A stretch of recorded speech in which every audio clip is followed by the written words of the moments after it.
So tonight we're going to talk about Little Compton's 19th century women, and I'm going to share my screen.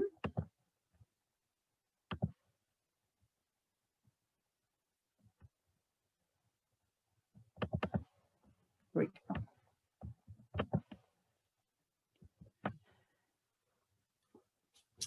And if you have tuned in to the other, a few of my other talks in the series, we've done 17th century women. We've done 18th century women. We had Hilary Goodenow and Charlotte Carrington Farmer talk about researching 17th century women. And one of the repeated themes is it's hard to talk about or to really learn about or understand women from those early centuries because we don't have images of them. They seldom wrote about themselves. They seldom appear in the records. And in order to study them, you have to find all these little tiny breadcrumbs and put them together and put a story together and hope that you're somewhat close to the truth. It's a totally different story in the 19th century. And on the exhibit panel, we debated about whether to use this terminology, but we went ahead and did it. We wrote almost by magic, as if almost by magic, the 19th century, we suddenly really see these women revealed. We have portraits, we have photographs. They appear in the records on a regular basis. They appear in the newspapers. Most importantly, they leave diaries and letters and historical works of historical nonfiction behind. And from these written documents, we can really learn about these women in their own words. Over and over again, we still see the women presented in the context or in the shadow of the men in their lives. You know, they're written about or labeled, their photograph is labeled, you know, Mrs. Harry Smith or the mother of Joe Smith instead of themselves. But despite that, there is enough now where I think we can really start to see these women as individuals and have a higher degree of confidence that we're talking about them the way they really were as people. The 19th century was certainly a century of change. You know, we're looking at a portrait of Sarah Soul Wilbour, who was born in the first decade of the century and died in the last decade of the century. So she was born at a time when her family was still really sort of recovering from the effects of the Revolutionary War. And she died at a time where even if she didn't have it in her own home, she read about and knew about people having electricity in their home, having telephones, having telegraphs. The car was just the car had been invented by the time she died. So an extremely dramatic period of change during this century.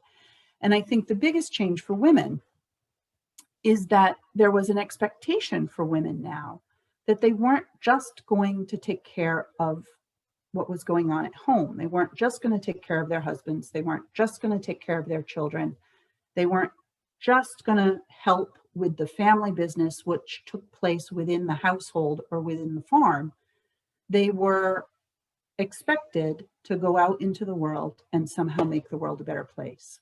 So their world expanded to have leadership roles in their churches, in their communities, and responsibility for making positive change within that wider sphere. Certainly visible. We're so lucky, you know, really early in the century, 1811 or so, we start to see portraits. Now, of course, the portraits are just from women who could afford to have portraits done. So that's only one part of the story. But later in the century, especially after the Civil War, when photography became affordable, we have working class and middle class women having their photographs taken. We can start to see their faces and learn about their lives too, especially when some families started to have what was the equivalent of a 19th century, you know, portable camera. We have candid photographs that start to help us understand what daily life was all about. Women left diaries behind, letters behind, and for those few women, as in previous centuries, who weren't photographed, who didn't write, who didn't leave things behind, we can find them more regularly in the town records, in the newspapers, and start to learn about them in that way. For the 17th century and the 18th century, I took each woman that we wrote about in the exhibit and went in chronological order, and that was great. But we have posted all of our, Jenna has posted all of our exhibit panels on our website. So hopefully many of you have come and seen the exhibit in person. You can still do that until November 14th. Just call us for an appointment. If you can't come, again, if you go to littlecompton.org and go to the Women's History pages, you can see all the exhibit panels there. So tonight I flipped things around a little bit, organized things a little bit differently, and I tried to add some things that you won't see in the exhibit, just to liven things up a little bit. So we're going to talk about categories of women that we would find here in the 19th century and do some personal examples in each of those categories. And certainly it's very fitting to begin with motherhood. You know, for centuries, this has been an overwhelming, overarching theme for women, and really never more so than in the 19th century. There's been a big change here. In the 17th century, and at least for part of the 18th century, children belonged to God. And after God, they belonged to their father. God was responsible for their well-being. He could take them, he could let them live. It was his will. And there was really not much that parents could do about that.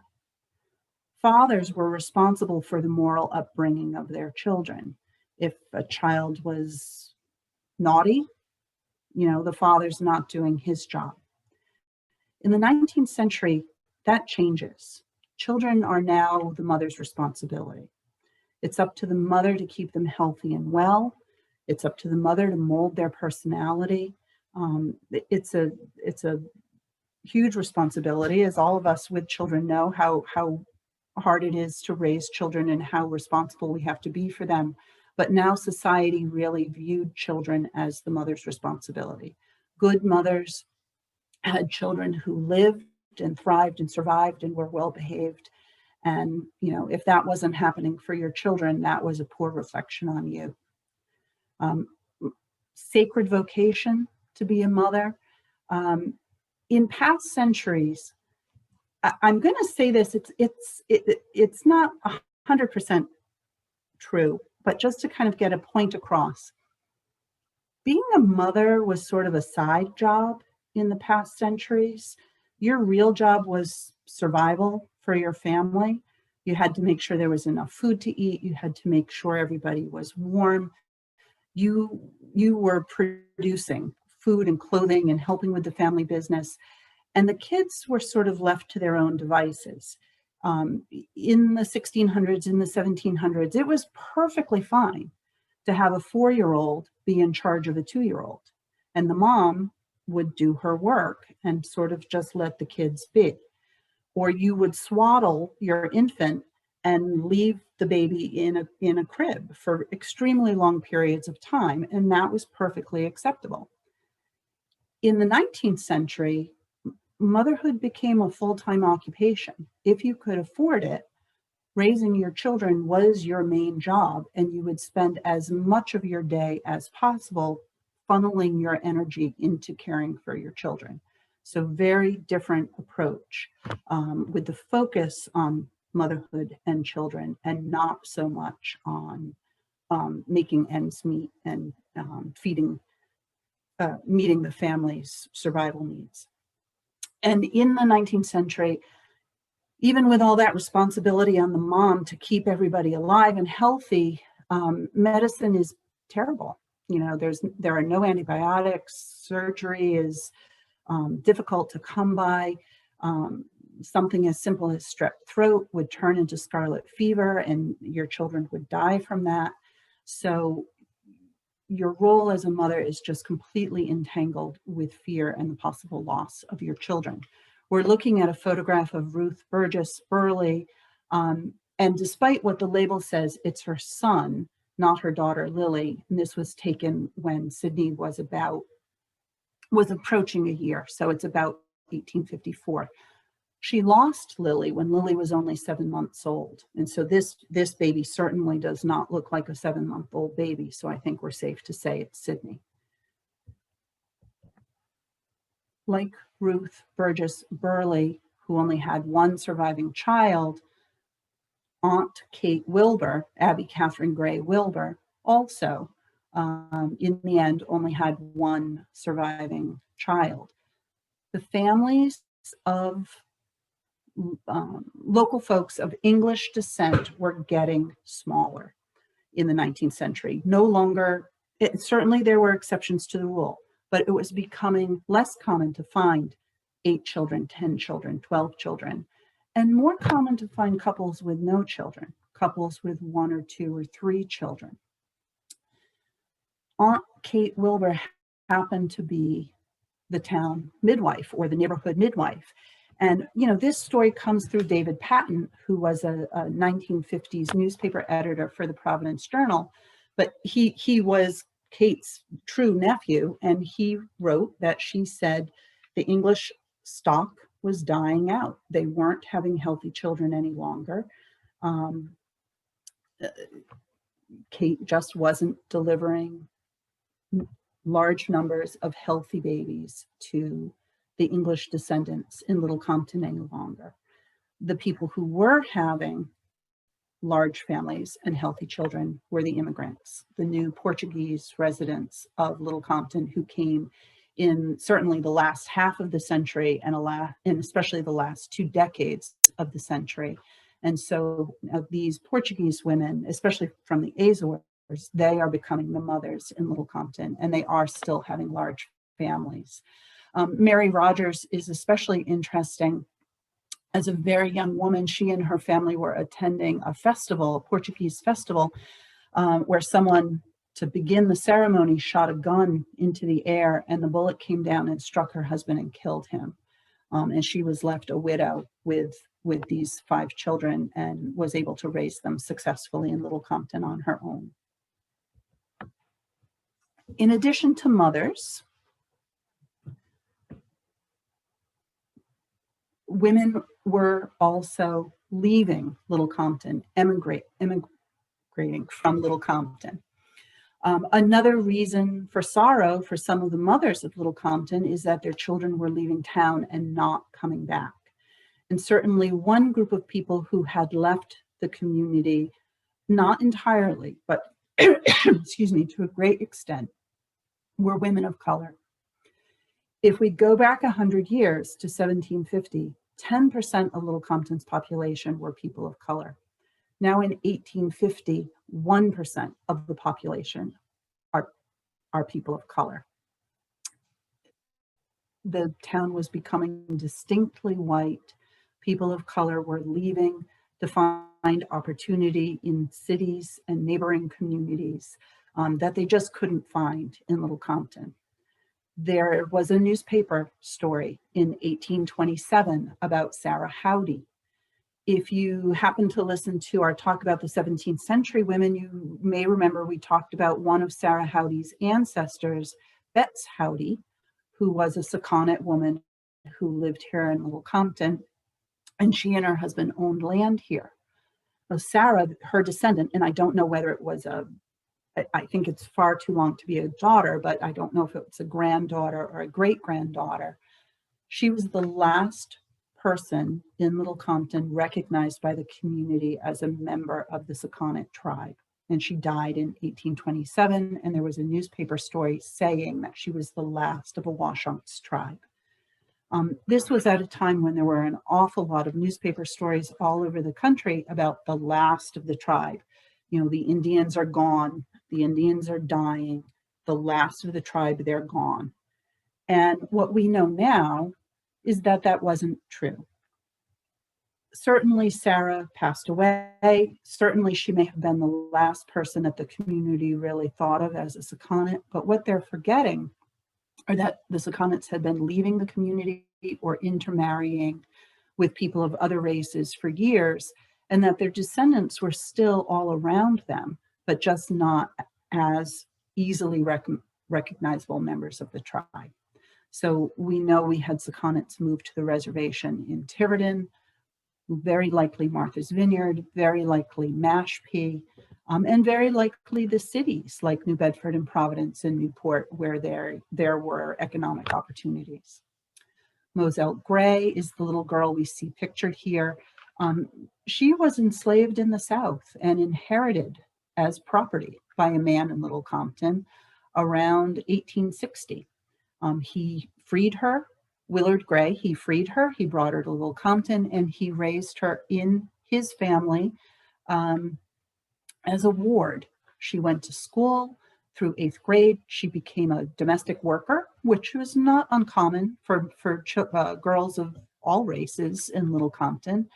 But in the 1880s, she left town and she moved to Newport because Little Compton was not a place she wanted to live any longer. And her story is much more complicated than that and is written about in detail in our book on slavery and freedom if you want to know more. But here the point is, Little Compton was not a place where people of color were easily able to purchase land and stay and find employment for themselves. It was much more typical for them to leave town. Some folks didn't go very far. This is Peleg Bailey and his wife, Sarah Gray Bailey.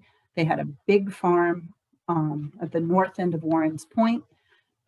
They sold it, they left it, and they moved to New Bedford instead, and they became a merchant family instead of a farming family. Very common story for families in Little Compton: give up farming and go find another occupation in New Bedford.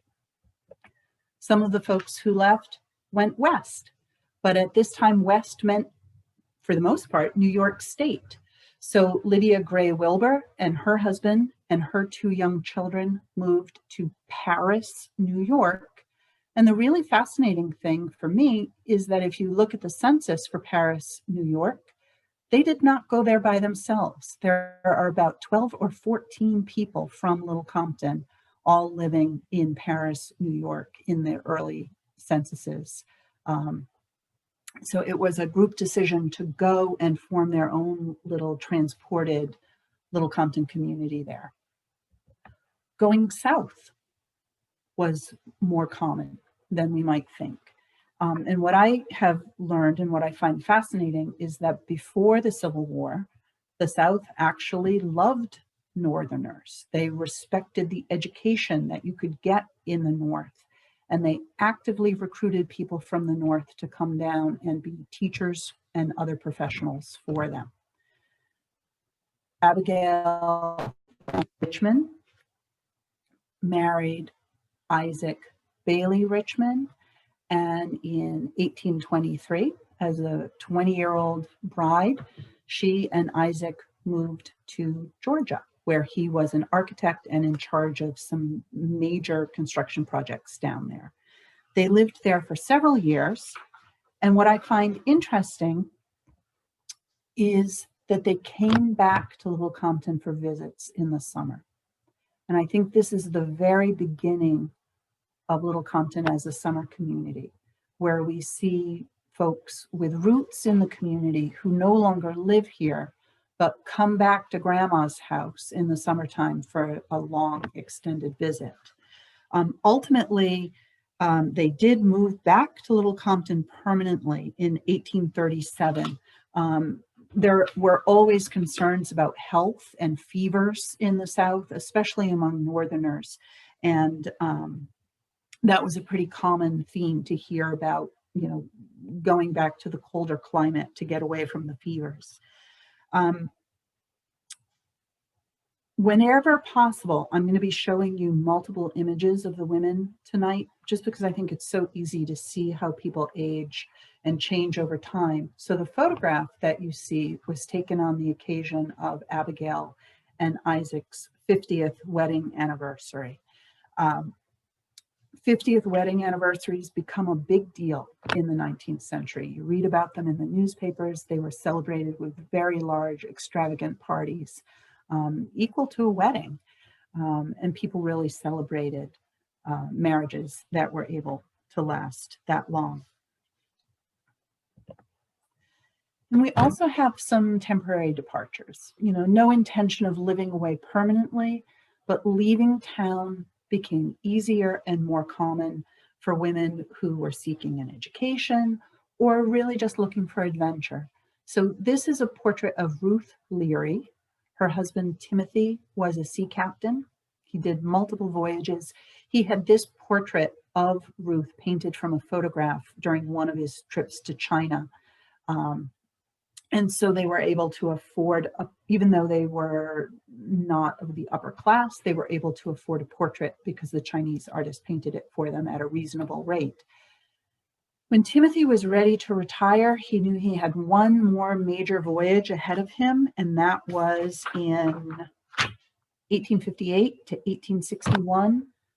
Ruth's children were grown. 2 children, again, small family. Her children were grown, and she decided to go with Timothy and have the adventure of a lifetime. She traveled around the world and was certainly the first local woman to do that, and perhaps one of very few women globally to do that. Now, this is a family story. I tried to document Ruth's trip, and I could not document her on the particular ship that they mentioned, the Golden City. The family says that she traveled to New York, San Francisco, Shanghai, Fuzhou, Manila, Tahiti, London, and Boston. And though I can't find proof that Ruth was on the ship, I can find proof that the ship took that trip, and it is documented in London and Manila at that time. I also put Josephine F. Wilbour here. Josephine was a teacher and went away to a normal school to become a teacher, and then took a teaching job in Vermont for several years, returning to Little Compton and advocating for educational change here. So this temporary leaving for work and education, and then returning to do something good for your community. We'll talk about elected officials later on, and this happened for Josephine in the 20th century, but Josephine F. Wilbour was the first woman in the state of Rhode Island to be elected to an elected position other than something related to the school. So other than school committee.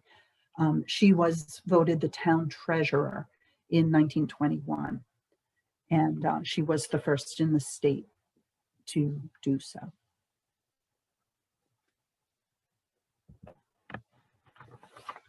All right. So as we have all these different types of women leaving the community, we also have women entering the community, immigrants. And early on, we see small numbers of women from England and Scotland and Ireland working as domestics in the more established households in Little Compton. But in the middle of the century, and certainly at the end of the century, the real force of immigration are people from the Azores. They're drawn here probably by family members who came before them and wrote home or sent messages home that it was a good place to be, and the population grew and grew. And what I've noticed is that early in the century, the folks who came early, and this is Mary Madeline Sylvia Chase, or Mamie Sylvia. She was born in New York. Her parents were from the Azores. She was born in New York State, but by 1875, the family was here. The early immigrants Portuguese immigrants did not have much trouble with prejudice here. We see them marrying people of English descent, and there's no hint of isolation or difficulties. So there, for the early folks, the assimilation seems really quite easy. Part of that assimilation was that they seem to have given up Catholicism and joined one of the local churches, and that certainly helped. Later, the folks who came later seem to have more difficulty. The people who came in the 1880s and the 1890s, there was a growing sense that the Yankee community and the Portuguese community shouldn't mix, shouldn't intermarry. And we see it being a little harder for these folks who come later and don't marry into the established English families. Mary Constance Moniz Luis was born in the Azores, was in California, and her first memory was of traveling from California to Rhode Island on a train with her dad after her mother's death. Her dad dropped her off in Little Compton with Aunt Abby Wilbour. And the family story is that Aunt Abby Wilbour lived here in the Wilbour house where I am today, a woman with no children of her own. And she raised Mary to adulthood. Mary married a Portuguese man. They had a large family, 12 children. They owned their own farm. But her husband's early death, when he was attacked by his own bull and killed, meant a lifetime of really hard work for Mary to make ends meet. She needed to be helped by her children in order to do that. It was not an easy life. And we didn't talk about taking questions, but I think what's worked well for us in the past is to take breaks every once in a while to see if anyone has a question that they would like to ask. I would encourage you to type your question into the chat box at the bottom of the page. Jenna will give me those questions and we'll answer them before they get too old or, become not connected to what we're talking about any longer. And if there's none, we'll move on, because I know I didn't warn you that that was a possibility. But if at any time during the talk you want to put a question in the chat box, I'm going to stop every 15 minutes or so and ask if there are questions. So Jenna, anything now? Not yet, but do make sure it will default to sending the message to Marjory, not to me. So make sure that you are changing the to my name so that I can see them. Okay, yeah, that's good. I will, once I stop sharing my screen, I'll look to see if I have any questions too. But yeah, if you can send your questions to Jenna, that'll make things much easier as we go along. All right. Another broad category of women in Little Compton in the 19th century are summer residents. Little Compton as a summer community began much earlier than I ever thought it would. We had a major hotel here in the 1840s, advertising very broadly in newspapers, inviting people to come for the summer. The first attraction early on was especially for sportsmen. Men who like to fish and hunt shorebirds. And so often we have just groups of men coming, but soon their families started to join them. The women and children would join them. And that opened up opportunities for local folks to open boarding houses and larger hotels and host these summer visitors. We see steamship lines coming right to the dock in Sakonnet, and at its peak, 300 people would come every day on the steamship to Sakonnet Point. And if you look at this photograph, there are some men here in the picture, but it's very heavily women and children. And women and children coming and spending the entire summer in Sakonnet was a tradition, and not just here, but in many summer colonies. The women and children would come for the whole summer.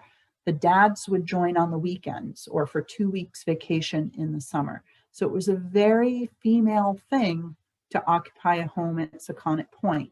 If you could afford it, and if you can afford a summer home and a summer's worth of vacation, you can probably afford it. You would bring a nurse to help you with your children, and have these very female households, very female neighborhoods where the men would join on the weekends. Summer residents, you see Zoe Wilbour. This is one of the first types of summer residents that we see. These are folks, as I said with Abigail Brown Richmond, who had family in the community. They were coming to visit grandma, and they would stay for the whole summer to visit grandma. And then when grandma passed away, they would inherit the house, and they would continue to come in the summertime. Maybe they would get a tenant farmer to run the farm in their absence in the wintertime, or hire a man to take care of the house in the winter while it was vacant, but they would keep that family home and keep coming back in the summertime. Then we also have, slightly later, a different type of summer resident. These are people brand new to Little Compton. They heard about it as a low-key, calm, bucolic summer experience for their children, away from the glitz and glamour and busyness of Newport. This was a peaceful, quiet place where you really still had a sense of farming and agriculture. So Jessie Bross Lloyd was a very wealthy woman from Chicago. Her father owned a newspaper. Her husband, Henry Demarest Lloyd, ended up running that newspaper. They were looking for a summer home in the East. They went to Cape Cod. They didn't like it. It was too commercial. Even back in the 1880s, they felt it was too commercial. So they came to Little Compton instead, and they loved it. First, they rented a house that they called Pigs for Sale, because it had a sign that said Pigs for Sale in the front yard. And soon they bought almost all of Sakonnet Point, and they built the watch house at Sakonnet Point. The Lloyds were socialists. They hired no servants for the watch house. They invited people from all over the country, all social levels, all economic levels, to come and be their guests at the watch house. And it was much like a commune. Once you arrived there, you would get a job.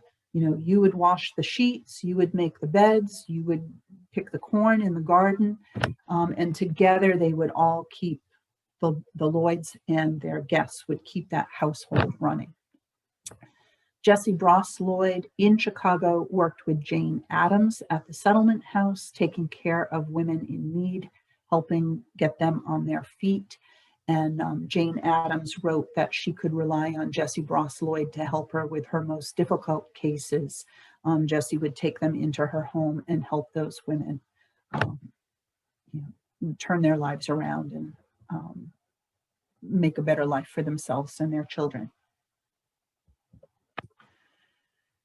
Summer residents also included the temporary arrival of people of color with no connections to Little Compton. These were seasonal workers who would come to work in the hotels. We see them just in instances like this where they're captured in a photograph, but because they were just here for a short period of time, we just don't see them in the written records. We don't see them in the censuses. We don't know their names. So their time here is really sort of amorphous, hard to get a grip on, because we just don't have records. We don't have written records of them being here. So let's talk about workers at a category.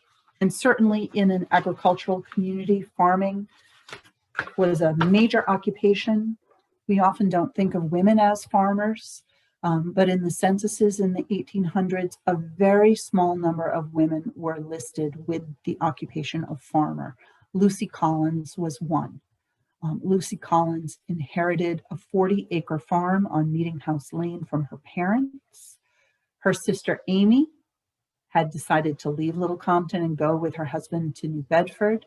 They never returned to Little Compton, but Lucy lived here all of her life, farming, taking care of elderly relatives, and at the end of her life, bringing in another family of color called the Nicholsons to help take care of her in her old age. Lorana Wilbour, a woman who lived here at the Wilbour house, was also a farmer. And we don't hear much about Lorana while her husband Clark was alive. But after his death, we see in his will that she inherits a number of his farming implements. And then at her death, in her own probate documents, she is the owner of 43 milk pans. So 43 milk pans means that Lorana was in the dairy business. She was not just making butter and cheese for her own family. She was actively producing butter and cheese for sale in the community. Domestic work, also a major occupation for women, whether they were paid for it or not. The painting that you see is by Sidney Burley, and it's the summer kitchen at the Bailey house on Bailey's Ledge. And the woman at the sink is probably Deborah Bailey, who is basically a poor relation of the Baileys who lived there, a cousin who came and lived with them and worked as a housekeeper. We don't know much about Deborah Bailey. We don't know if she was paid. We don't know if she just did this work in exchange for her keep.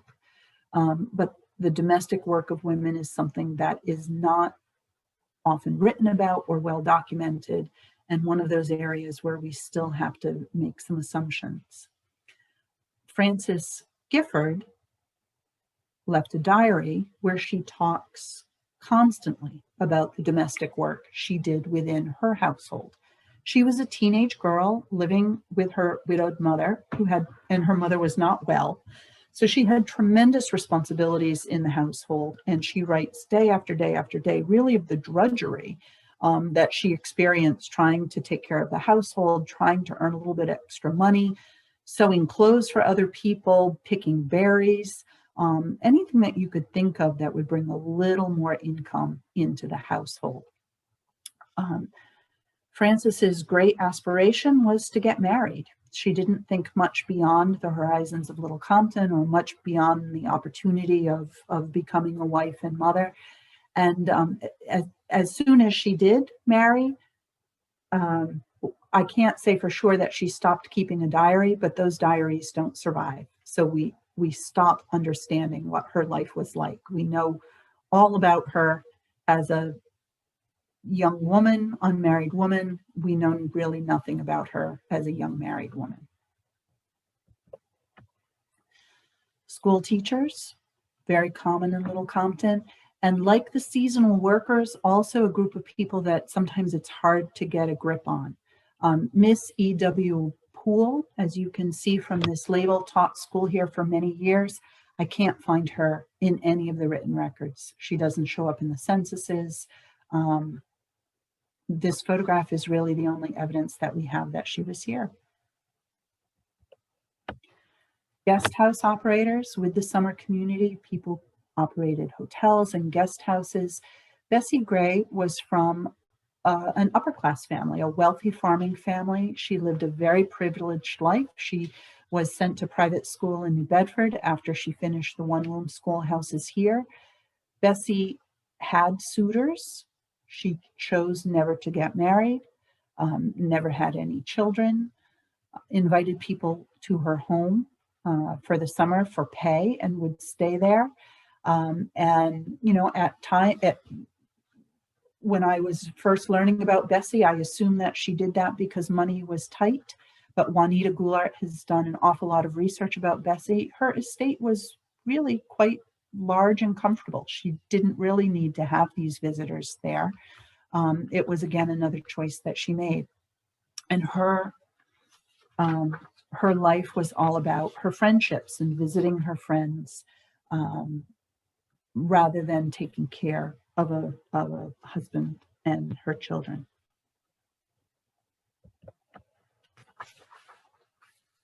Among the workers, we see private nurses. And again, these are women who are really hard to track in the historic record, and we find them only because of these photographs in our collection, where the families really helpfully wrote down that they were the nurse for the family, or the faithful nurse for the family.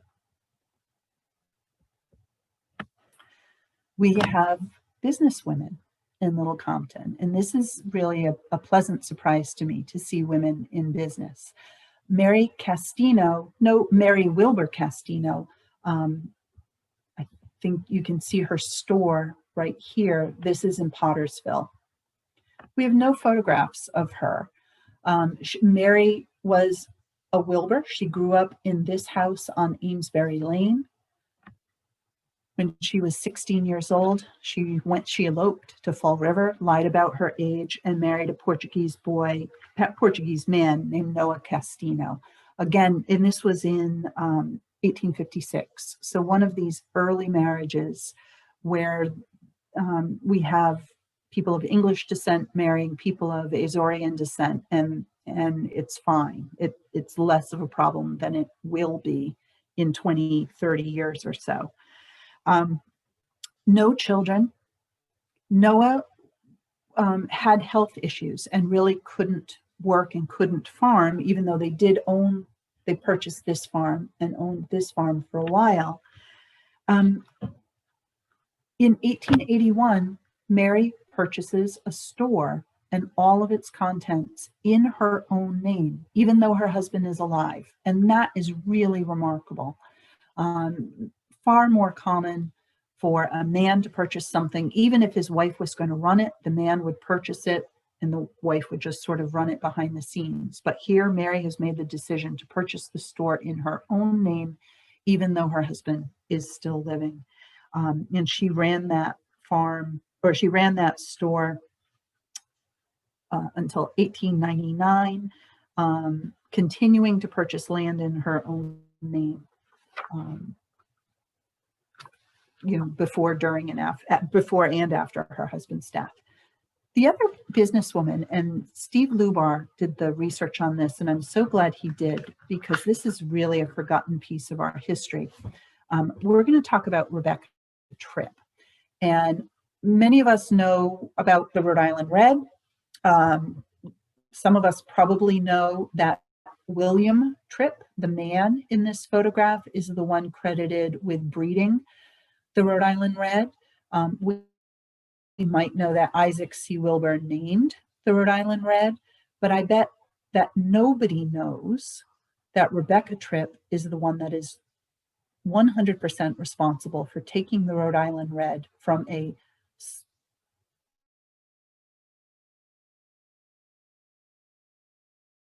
region in Massachusetts and absolutely transforming it into like a nationwide sensation. And she did that by marketing. She sent egg sets, which I'm assuming, and please correct me if you know more about this than I do, I'm assuming there are sets of fertilized eggs to people all over the country who would then establish their own hatcheries. And in that way, the Rhode Island Red went to every state in the nation. And in a newspaper interview, Rebecca Tripp said that it brought her family a great deal of money by doing that. After her father's death, Rebecca continued that business on her own. She had her own flock of chickens that she kept for 50 years, and again said that it was a very profitable business. So the Providence Journal gave her credit for spreading Rhode Island Reds all throughout the United States. There were multiple articles about her in the Providence Journal. One of them calls her the mother of the Rhode Island Red hen, which I think is just fantastic. And it really begs the question,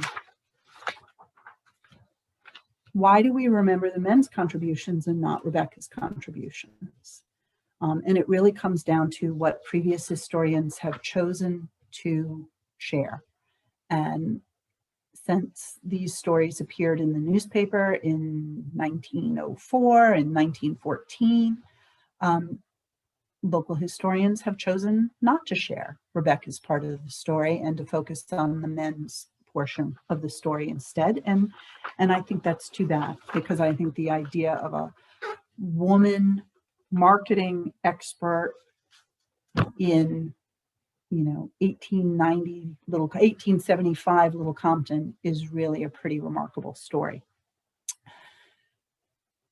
Rebecca seemed to be really popular with the Providence Journal in the early 1900s, several interviews with her.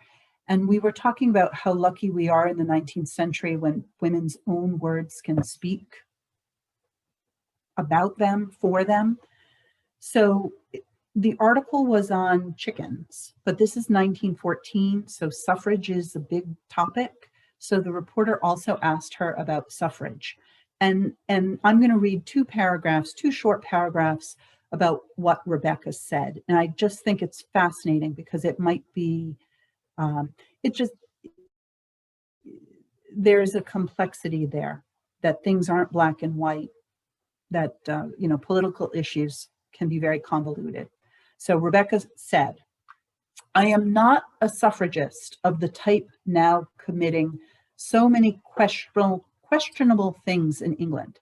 I think that the conduct of those women is horrid. I do believe, however, that the woman who pays a tax upon her property should have the right to say how that money is to be expended.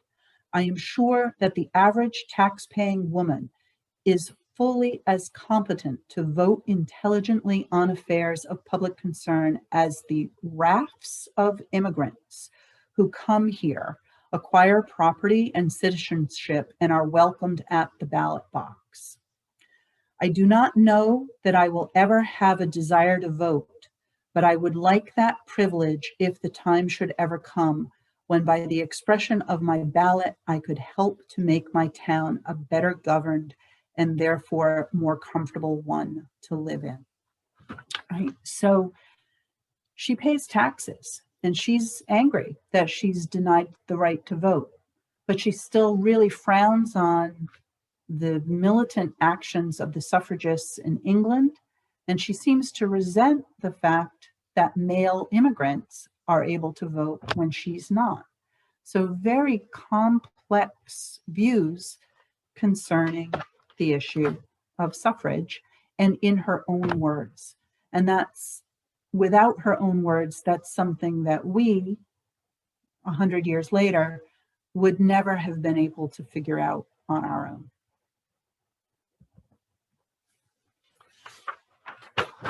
Okay, so with suffrage comes women in elected offices. However, in Little Compton, again, really much to my surprise, we had women in elected government roles, local government roles, long before they could vote. So the men of the community were voting women into office, even though the women couldn't vote for themselves to have that office. These are two pictures of Susan Hussey Allen Brownell. Tells us this story. In 1884, so this is 36 years before the 19th Amendment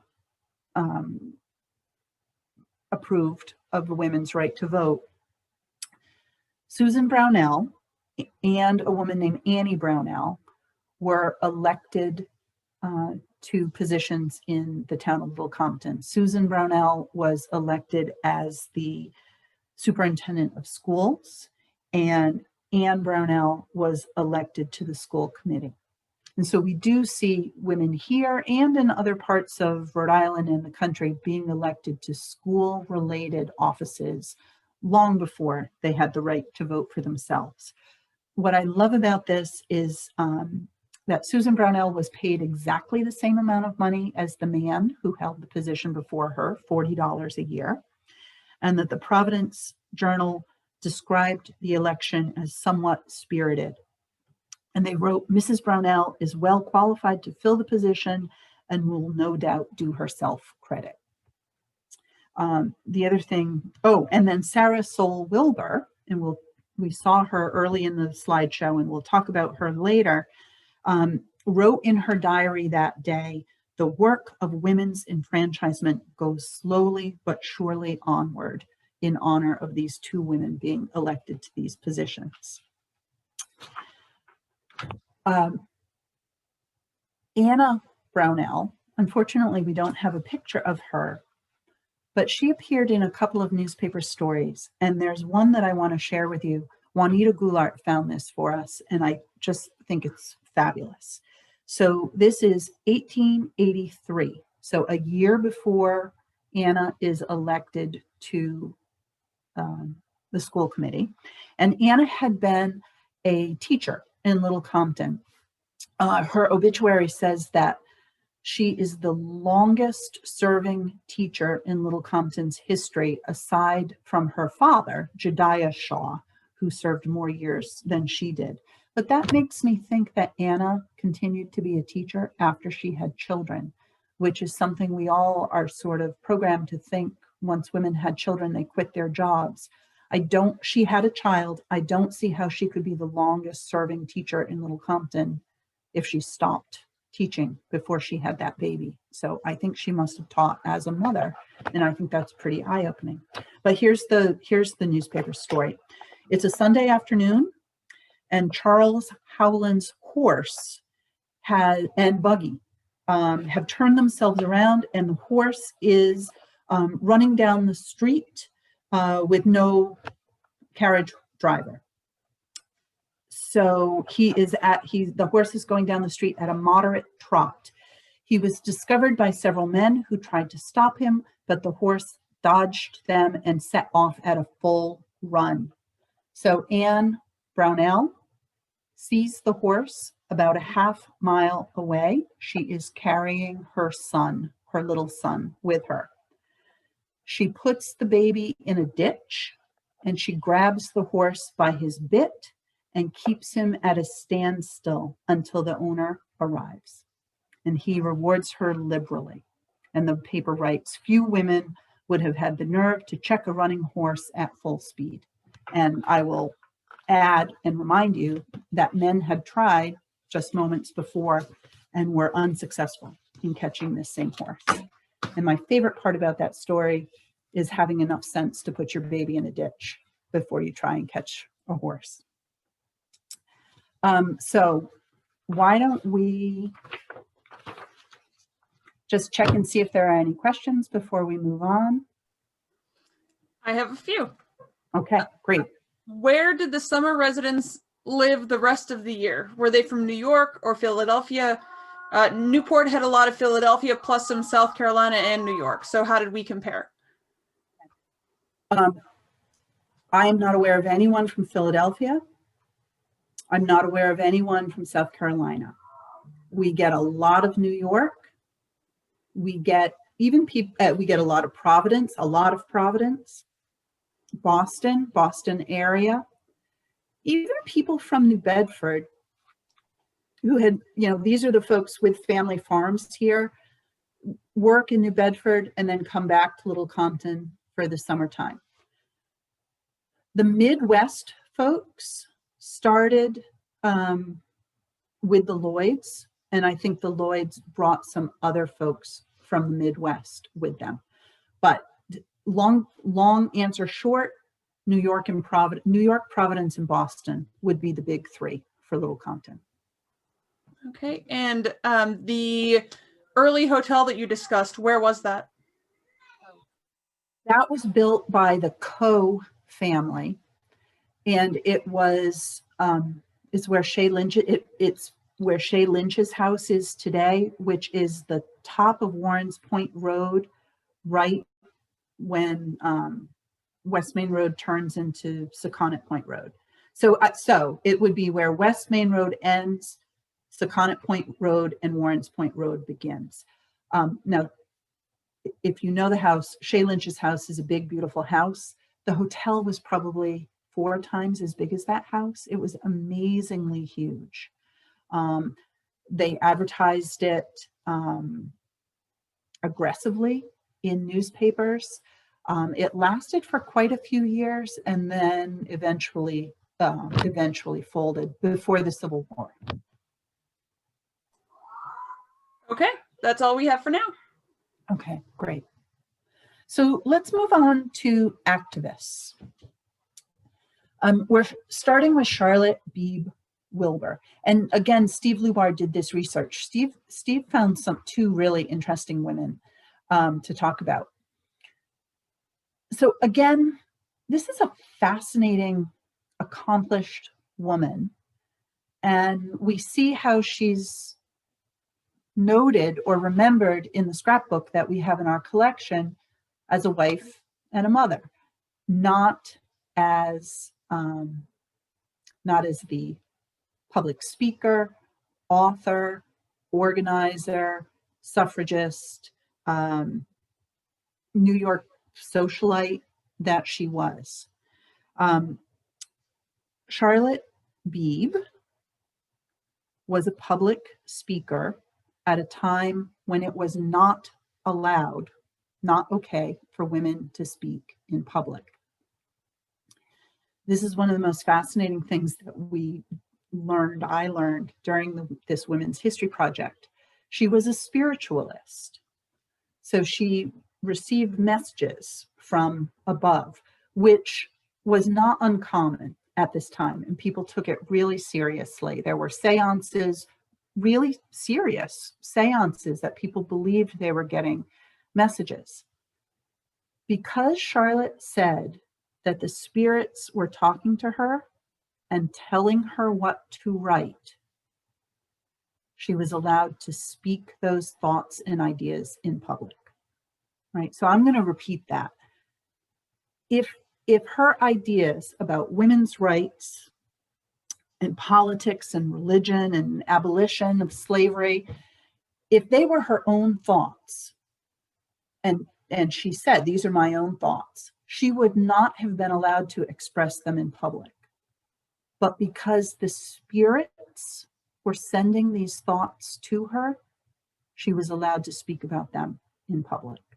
And that's sort of mind-boggling, but that was the situation women were faced with in the public sphere.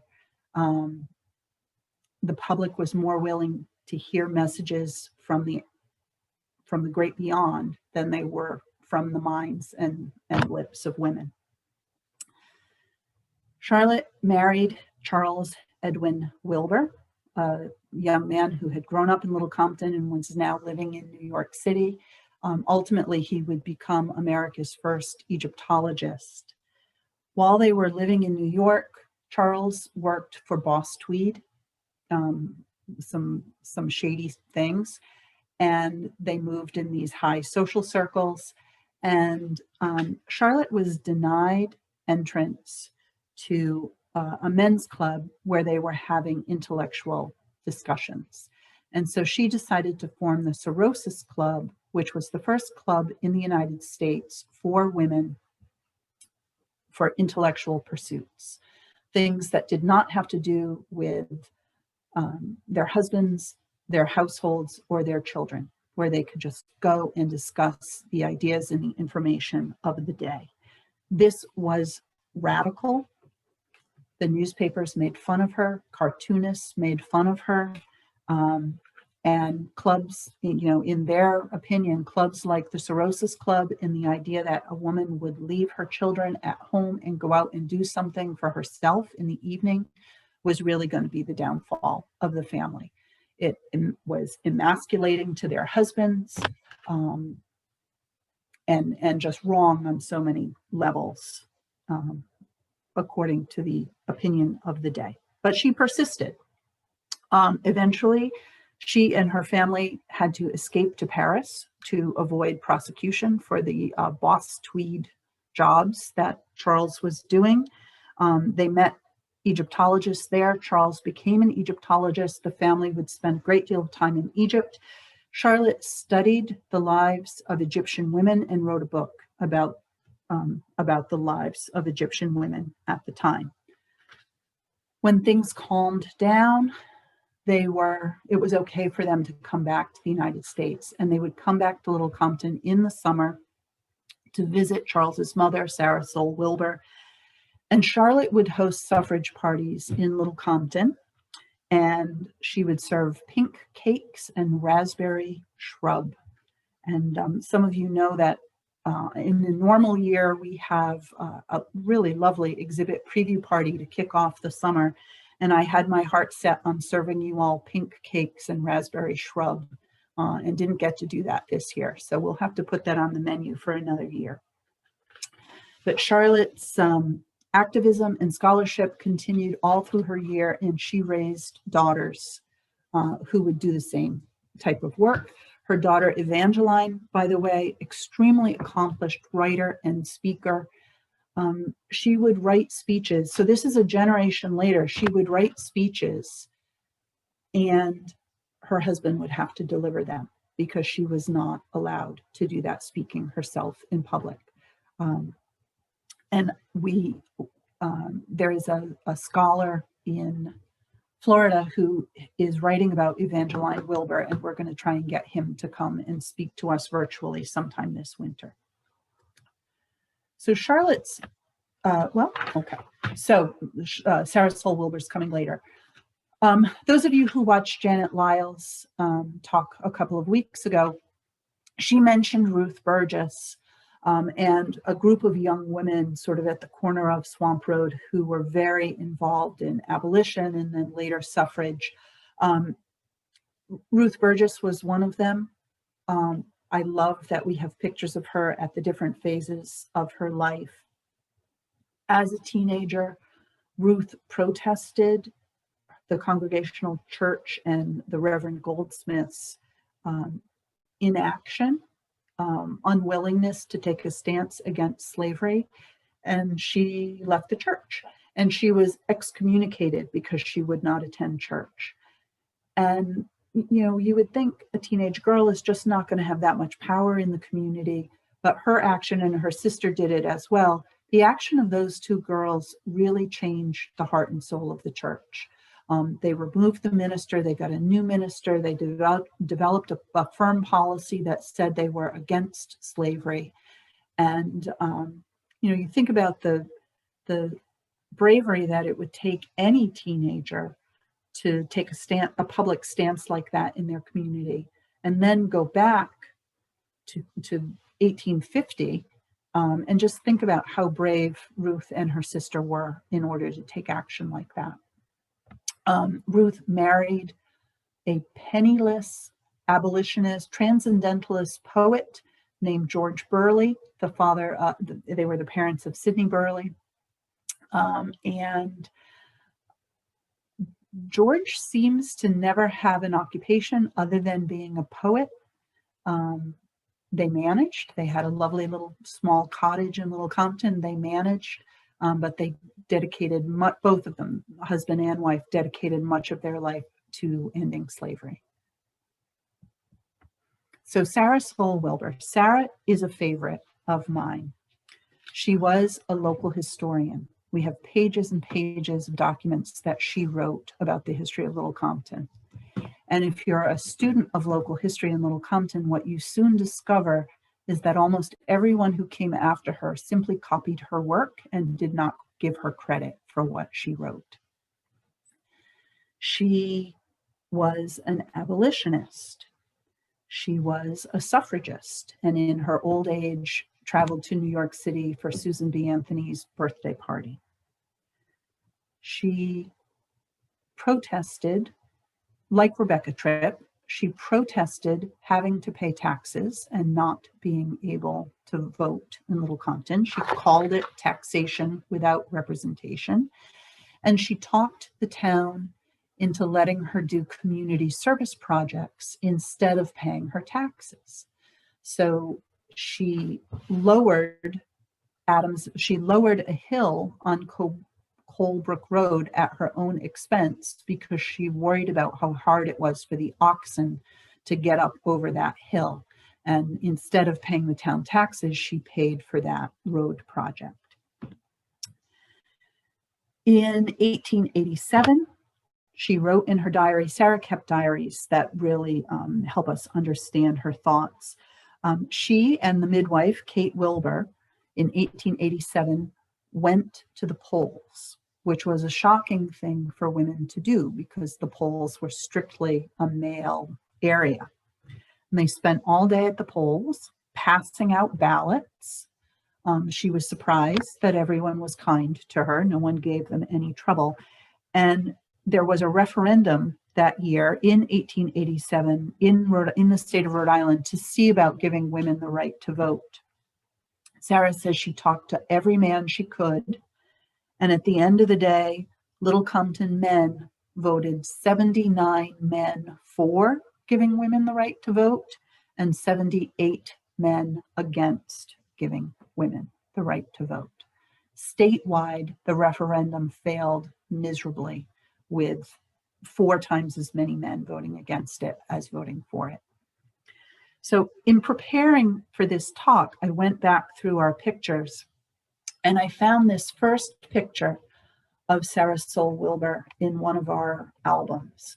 And I just love the intensity and sort of the fierceness of her look.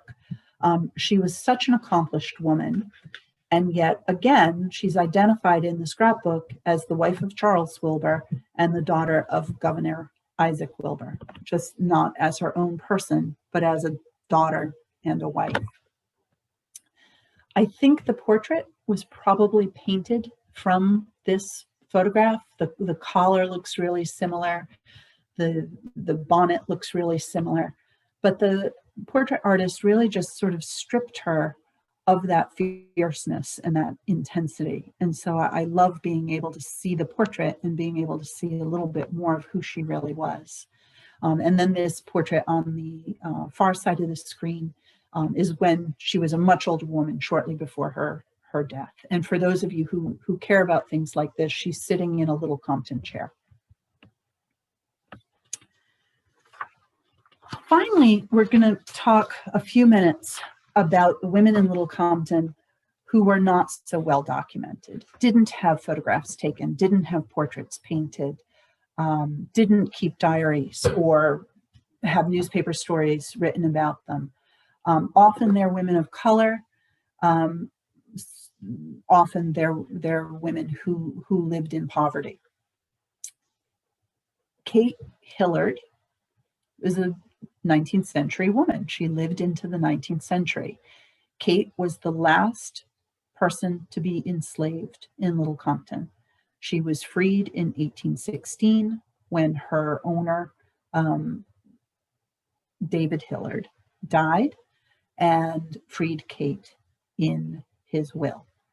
If he had not freed her, she would have been inherited by one of his heirs as a piece of property and could have remained enslaved for the rest of her life. Kate Hillard had 2 sons. They did not stay in the community. This is definitely a time when people of color, the children of enslaved people, of formerly enslaved people, are choosing to leave the community instead of making a life for themselves here. We already talked about Sarah Howdy. 1827, the newspaper story recognized her as the last of a Washonk's tribes. So the last person that the town recognized as a Sakonnet. And, you know, I'd love to know more about her. I'd love to know where she was living. I haven't been successful in figuring that out.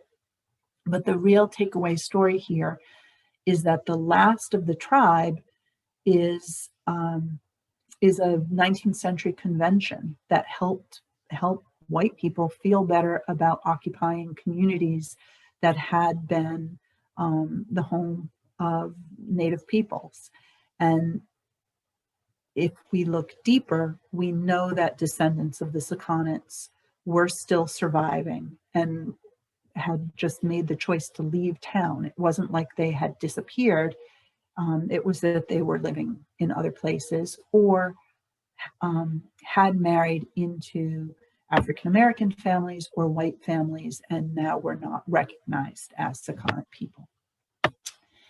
Angeline Head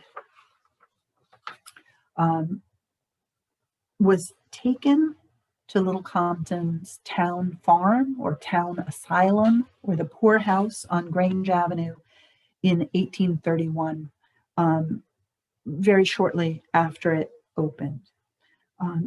She lived there, she worked there. After she was there for 3 years, in a town meeting, so this is a very public thing, the men of Little Compton voted that the keeper of the poorhouse lock Angelina Head up in her room by herself when she is not needed for her labor, in order to keep her from bad company, as she has had 2 bastard children since arriving there. So Angelina Head is a young woman living under the care of the town at the town asylum. She's been there for 3 years, and she's had 2 illegitimate children while she's there. So they're taking steps to prevent that from happening. But it's also important to see and read after her work is done. They still want her to do work around the farm, but when she's done, she's going to be locked in her room so that these men don't have access to her any longer. And I really can't think of anything scarier or more disturbing than that idea in a town-owned facility. We don't know the name of, and I should say that this excellent research was done by Melinda Green. I had a lot of help with the 19th century people. Helen Richmond Webb did Abigail Brown Richmond for me, and I apologize if I've forgotten to mention some of the other folks who did research. Maybe we can talk about that in questions if people help me remember. We don't know the name of Angeline's first child. We do know that her second child was named Clarissa, and she was born in 1834. Her 2 children were bound out by the town as indentured servants to families in Little Compton.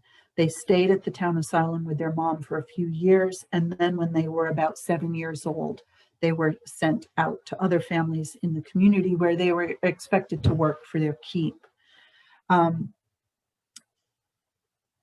Angeline stayed at the town farm for at least 30 years, and she actually had a 3rd child while she was there named George. But by 1865, she's not living there any longer. We don't know why she left, but she's gone. And in 1880, we see her living in New Bedford with Clarissa and Clarissa's family. And that sounds like a happy ending. And we can, I certainly was excited to see that. But 2 years later, Angeline is back in the New Bedford poorhouse, and she dies of paralysis there at age 74. So a very sad life, a very small life, and one that we really only know about because of a couple of records in the town council minutes. But we'll try to end on a slightly cheerier note. Another almost forgotten person in the community is a woman of Native American and African American ancestry known as Dora Manton.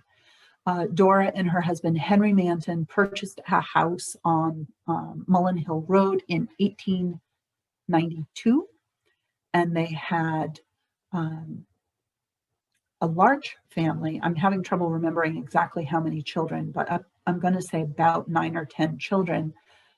I've never seen a picture of Dora. I still don't have a picture of Dora, but this summer, for the first time ever, I saw a picture of Dora's children, a labeled picture of Dora's children, and here they are sitting at the Manchester farm in a coke sit. And then a little later in the summer, I saw a picture of Henry Manton for the first time. So, we're hoping that good things come in threes and that maybe there is a picture of Dora out there and we'll be able to, see that and share that sometime in the future. Dora was a midwife. Dora is remembered as taking care of the neighborhood kids, and for cooking herbal medicines on her big cast iron stove in the back of her house. Very likely carrying on the tradition of herbal medicine from her Native American ancestors. Much of the time in the 20th century, Dora's descendants were the only people of color living in Little Compton and lived here until the 1990s, and their last name was Wood, and they're remembered by the community in most cases very fondly. We are excited that we're actually doing archaeology on the Manton cellar hole on Mullen Hill Road, and we hope that that approach will add a whole new take and a whole new understanding of the life of Dora and her family while they were here in Little Compton. Okay, and so on that happier note of the Manton family and their persistence here, we'll end and see if there are some other questions. Actually, let me just, we do want to thank our sponsors, very generous folks from all over the community who helped with the indoor exhibit, outdoor exhibit, lecture series this summer. Very, very grateful to them. And a reminder that the Women's History Project is not over. We encourage women to write their own stories and share them with us, to interview a family member, write from memory about a family member, and share those stories with us.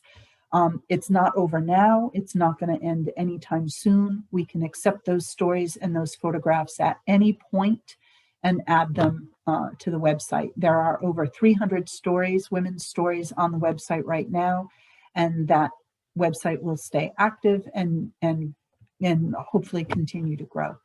LittleCompton.org is also where you want to go if you're interested in the talk on Plymouth Colony, if you'd like to register for the Halloween event.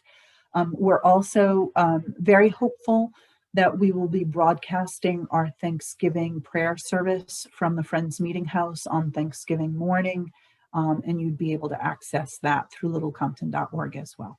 All right, Jenna, any questions? Not yet. I did look up, Dora Manton had 12 children. 12 children.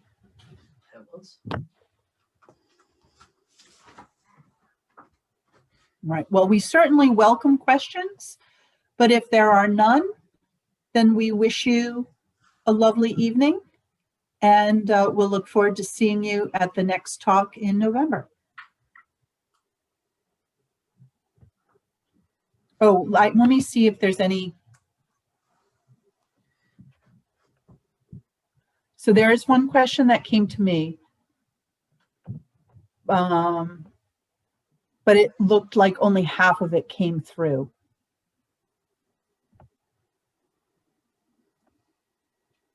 And an audience member is reminding us that one of Dora Manton's children was named Lillian, and she was the mom of the Wood children. Wood children?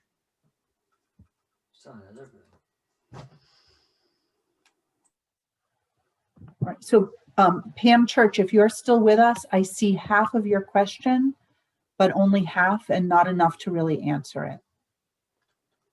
So if you want to retype it either to me or to Jenna, then maybe we'll be able to answer it better. I'm gonna unmute her in case that's easier. Oh yeah, see. Go ahead, Pam. Yeah, I'll do that. Oh, are we unmuted? Yes. I can hear you, Okay. Pam. Yep. It's Cam's going to ask the question. Okay. Whose question? Marjory, that was great talk. Thank you very much. I was just wondering, you talked about the women's role changing in the 19th century. Do you think a lot of that happened because of the wars that had been going on, with men going off to battle in the Revolutionary War, the War of 1812, the Civil War? There seemed to be a lot of wars going on, and maybe women took on a more leadership role in the family because of that. I don't know. That was just a thought that came to mind. That's interesting. And you know, when we did the 18th century, certainly we talked about how the men would leave and the women really had to do all, you know, all sorts of jobs on the farm, regardless of the traditional gender roles. So, you know, with these, it's almost, to me, it's almost the opposite, you know, with the men away and the women forced to do some of the men's work. They're less motherly, less domesticated, less womanly. And now they're growing spheres, they're changing spheres. My sense is it just became easier to survive. You didn't have to work quite so hard to make sure you had a cellar full of food to survive the winter. You didn't have to work quite so hard to, you know, weave your own clothing, and you had a little bit more time, and that time started to be spent in churches and community organizations. So I don't think I've really successfully answered your question, but somehow the wars seem to be making the women more independent. Mm-hmm. And I guess maybe that's to your point, is independent, and then they can leave the house and do other things. Yeah. And they could certainly pass that on to their children as well. Mm-hmm. Yeah. Okay. Well, thank you.